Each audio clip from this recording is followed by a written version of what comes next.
네, 오늘 이 시간에는 집중 분석 시간이 되겠는데요. 문재인 정부의 부동산 정책,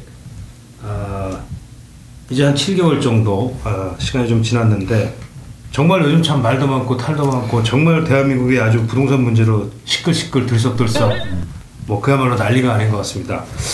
그런데 문제는 이 문재인 정부의 부동산 정책이 참 취지는 좋은데 주거 안정 그리고 집값 안정, 서민들에게도 내 집 마련의 기회를 주겠다. 그런데 정작 나오는 이 정책들이 조금 아닌 것 같다. 실패했다 이런 얘기가 나오죠.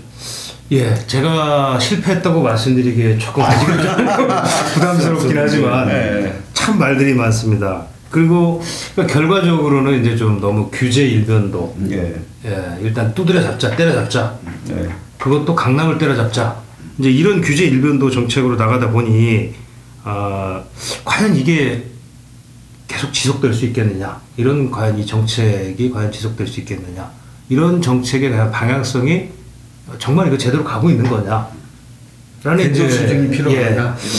자, 오늘은 한번 그런 이 방향성, 과연 지금 이대로 가도 괜찮을 것이냐, 아니면 뭔가 좀 궤도의 수정이 좀 필요할 것이냐, 요걸 좀 한번 집중적으로 한번 좀 짚어봤으면 좋겠습니다. 저는 뭐 결론적으로 말씀드리면 지지도가 아직은 높은 편이기 때문에 당분간은 계속 밀고 가지 않겠는가. 지지도가 이제 40% 미만이 되거나 그러면은 정책은 바뀌겠지만은 그 전까지는 지금까지 행태를 봤을 때는 계속 갈 것 같다라고 보여집니다. 이번 정부의 정책의 가장 큰 문제는 두 가지로 볼 수 있는데, 하나는 공약 때 정한 자기들의 방향성도 유지를 못한다는 게 하나가 있고, 두 번째들은 이제 뭐 공약 때 나온 얘기하고 그 다음에 이제 취임 100일째 한 얘기, 그리고 최근 정책이 다 달라요. 대통령 본인 입으로 말한 얘기도 깨고 있고, 보유세 문제만 하더라도 보유세는 공평과세라든가 뭐 전반적인 걸 다 봐서 하겠다. 그리고 뭐 특정 지역을 개상해서 하지 않겠다라고 취임 100일 날 얘기했습니다, 대통령이. 근데 지금 보유세 인상 얘기가 나오는 건 강남 외에는 뭐 보유세 나올 이유도 없거든요. 지금 강요도는 이제 그냥 아예 대놓고 강남이 계속 오르면 보유세 하겠다 이렇게까지 얘기했으니까. 그래서 정부 내부에서도 좀 조율이 잘 안 되고 있다, 방향성이 그런 게 있습니다.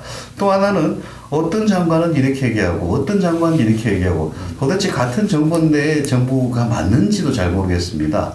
그리고 물어보면 또 그건 그 얘기 아니었다 그러고, 또 청와대는 또 그걸 부인하고, 자체적으로라도 좀 조율을 해야 되는데 그 자체도 좀 부족했다. 이것들은 좀 마이너한 문제일 수도 있습니다. 진짜 큰 문제는 이제 방향성인데, 그 방향성에서도 거의 모든 학자들이 동의했던 게 거래세 인하, 보유세 인상 이런 거였습니다. 정부에서도 그걸 충분히 인지했고 노무현 정부 때도 그렇게 가야 된다라고 거의 동의를 하고 그쪽 방향으로 움직였거든요.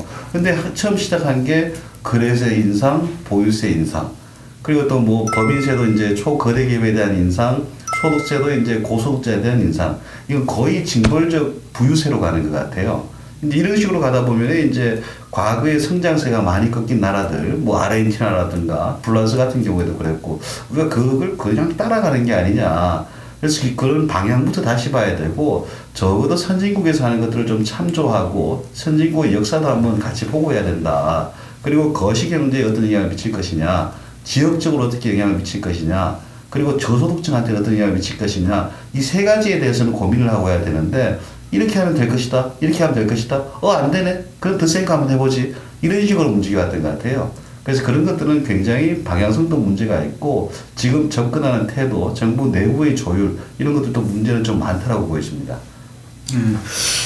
저는 또 신 교수님 말씀에 뭐 동의를 하면서, 이제 정부 정책의 그 문재인 정부의 가장 큰 문제점은 너무 그 노무현 정책에 몰입된 거 아닌가, 따라가기 아닌가. 그러다 보니까 이제 노무현 시즌2, 또 그때의 데자비, 이런 얘기들이 자꾸 인구에 회자되면서 시장의 혼란을 더 부추기는 것 같아요. 실제로 정책 내용을 보면 이제 집값이 오르는 것은 이제 시장 원리에 따르면 수요 공급의 법칙이잖아요. 수급의 조건으로 봐야 되는데, 어쨌든 수요만 억제하고, 또 이 수요조차도 지금 실패하는 이유가 투기 수요가 주류다 이렇게 보는 것에서 또 실패 원인 진단에서 지금 실패하는 것 같아요. 실수하는 것 같아요.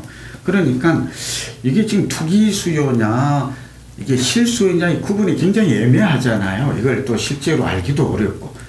워렌 버핏이나 벤자민 그레이엄 같은 경우에는 이제 투자냐 투기냐 단기 시세 차익이냐 이런 관점도 있고, 하나는 안전성과 시장의 추가 수익 이상의 수익성을 추구하느냐 뭐 이런 것들이 기준이 될 터인데, 뭐 이게 중요한 내용은 아닙니다만 어쨌든 이게 혼재되어 있는데 굳이 투기 수요 때문이다 이렇게 생각을 하고 수요 억제 정책만 내놓다 보니까 강남이 집값 상승 배경에는 분명하게 공급 부족이 자리 잡고 있다는 것은 온 국민이 다 알고 있는 것이고, 그건 지금 전세 가격이 오르는 것만 봐도, 쉽게 빠지지 않는 것만 봐도 이게 추정이 가능한데, 그래서 이런 수요 억제 정책이 한계를 드러났다.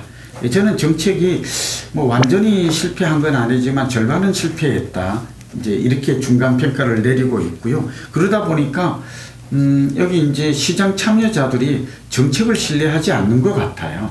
그러니까 아까 교수님 말씀하신 대로 굉장히 장관들도 정책에 자꾸 그 엇갈린 신호를 주는 것도, 그러니까 조율되지 않는 일반적인 정책이 안 나오는 것도 문제고, 이 수요 억제를 위한 이 규제 일반도 정책이 자꾸 노무현 때 성공했다고 자꾸 주장을 하는데, 사실 그 뒤에 집값이 다시 오르거나 이런 걸 본다면 꼭 성공했다고 보기가 어려운 것이죠. 그 다음에 이런 것들은 결국은 학습 효과인데, 이때 경험자들이 오히려 요즘 집을 더 많이 살려고 해요. 그럼 왜냐하면 결과적으로는 2006년 이후에 고점을 찍고 좀 내리긴 했지만 다시 오를 때 이제 고점을 훨씬 상회했잖아요. 그거 학습 효과예요. 이런 걸 본다면 지금 첫 단추부터 뭔가 지금 잘못된 것이고, 이 노무현 정책에 너무 따라하기, 여기에 몰입해서 너무 좀 섣부른 자신감 이런 것들이 시장을 너무 쉽게 본 게 아닌가, 보다 정교하고 종합되죠. 그러니까 공급 확대 정책이, 그러니까 쉽게 말해서 이제 강남을 대체할 수 있는 그런 고급 주거지라든지 또 판교나 광교나 위례 신도시 같은 이런 좀 획기적인 공급 확대 정책의 발상 없이는 이 정책이 중장기적으로는 성공하기 어려울 것으로 보고 있습니다. 또 하나 좀 덧붙이면, 현 정부 정책, 이건 저희 생각뿐만 아니라 갤럽에서 조사를 했더니 중간평가했죠. 그랬더니 이 국민들도 지금 잘한다가 24%, 잘못한다가 34%, 이거는 파리 대책이 나올 때와 비교하면 천양지차예요. 그러니까 결국 보니까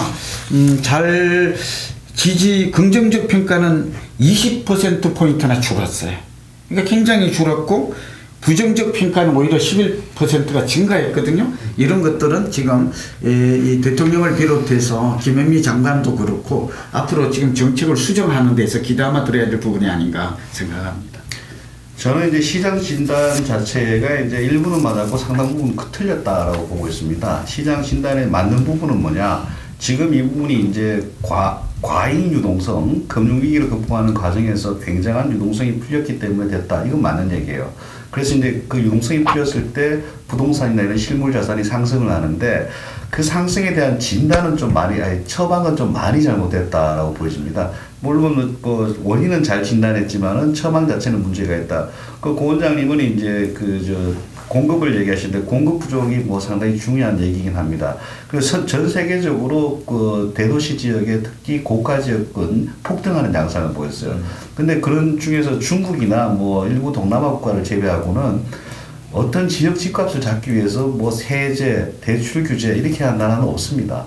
우리가 왜 그 나라는 그렇게 안 하느냐, 그렇게 해보니까 아주 단기적으로는 뭐 효과가 있을지 모르겠지만은 중장기적으로 시장이 더 꼬이더라. 그래서 그걸 하지 않는 거거든요. 그래서 적어도 그런 것들을 좀 파악하고 나서 하는 게 좀 필요하다는 게 하나가 있고, 저는 이제 더 중요한 거는 정부가 이제 신뢰성이 거의 떨어졌다라고 봅니다. 뭐가 문제냐면은 최근에 뉴스테이 사업 같은 경우도 이제 공공지원 민간임대주택으로 바뀌었는데, 그 과정에서도 전 정권에서 그 어떤 선정한 기업체들에 대해서 사업 조건을 변경을 했어요. 저는 전 정권에서 했더라도 선정했으면은 그 조건에 가야 되는 거고, 이번에 바뀌었으면은 바뀐 대로 또 시작하면 되는 거거든요. 근데 굳이 그걸 소급 적용하고, 그리고 다른 법에서도 계속 소급 적용하는 것들이 나타납니다. 이거는 이제 정부가 스스로 자기 신뢰를 깎아먹는 거예요. 그 다음 정권에 뭐 누가 바뀔 텐데, 이번 정권에서 한 거를 다 무효할 수 있거든요.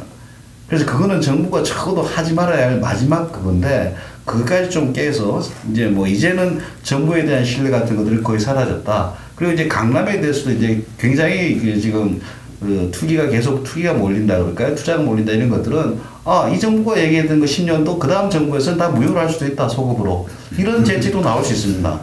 이건 정부가 스스로 자초한 거예요. 적어도 기존 정권이 했던 것들 정권이 차이는 있더라도 인정은 하고 와야 되는데 이런 것들이 이제 굉장히 더 큰 문제였다라고 보여집니다. 그리고 공급과 관련해서 이제 저는 그 강남에 공급하면은 공급할 때도 없고 안 떨어진다 이렇게 얘기하는데 그건 모르는 소리고 과거에 200만 원 공급 이후에 강남에 대규모 공급이 있었습니다.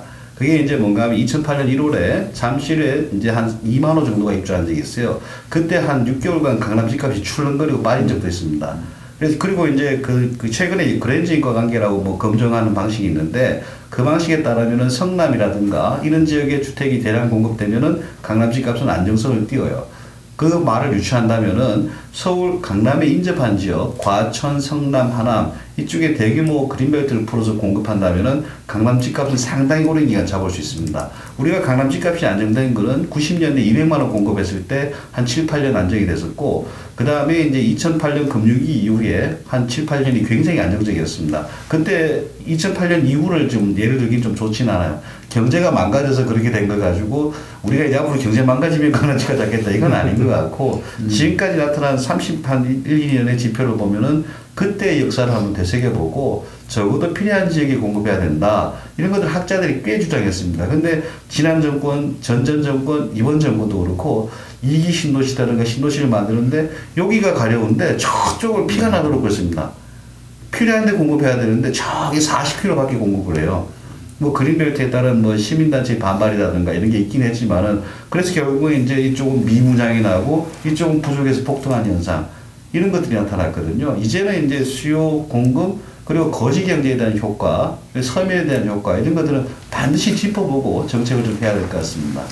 그러면 기본적으로 그럼 앞으로의 방향을 그러니까 물론 아주 구체적인 대책이 이런 대책이 나와야 된다라고 뭐 말씀해 주시면 더욱 좋을 것 같은데 만약에 그게 아니다 하더라도 그렇다면 최소한 어떤 이런 방향성 내지는 어떤 이런 원칙 대원칙 내지는 그런 기준 원칙이 좀 필요하겠다라는 점 뭐 그런 걸 좀 한번 좀 말씀해 주시면 좋을 것 같은데. 예, 2차 대전 이후에 유럽 선진국이라든가 세계적으로 다양한 실험을 했습니다. 근데 그 교훈은 뭐냐? 수요 대책으로 단기간에 가격을 잡은 적은 없다예요.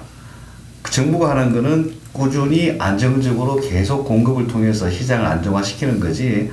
LTV, DTI 조작하고 보유세 조작해서 그 수요를 죽였다 이런 건 있을 수 없는 일이에요. 그건 뭔가 하면은 중장기적으로 사실 서울의 그 주택 부족 문제는 몇몇 전문가들은 한 6, 7년 전부터 얘기했습니다. 지금 택지 공급을 안 하고 있기 때문에 앞으로 한 5년 내에 서울 폭등할 것이라고 예측한 사람이 꽤 많아요. 그게 이제 정부가 할 일이거든요.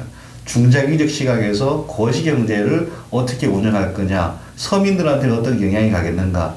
그리고 이제는 전국이 오르는 게 아니기 때문에 서울 이게 밉다 그러더라도 지방이 죽을 수도 있다는 걸 항상 지역에 어떤 영향이 미치는가를 고민을 해서 그 파급 효과를 아주 고민해서 나가야 되는 게 아니냐라고 보여집니다.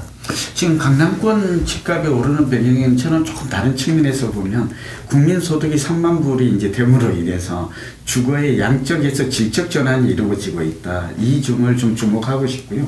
또 강남은 실제로 지금 그 지방 수요가 꽤 많아요. 이제 수요 자체가 전국화되고 있고 글로벌화되고 있다. 서울이라는 도시는 글로벌 메가시티 10개 손가락 안에 드는 도시예요. 이걸 우리 정부만 모르고 있는 것 같아요.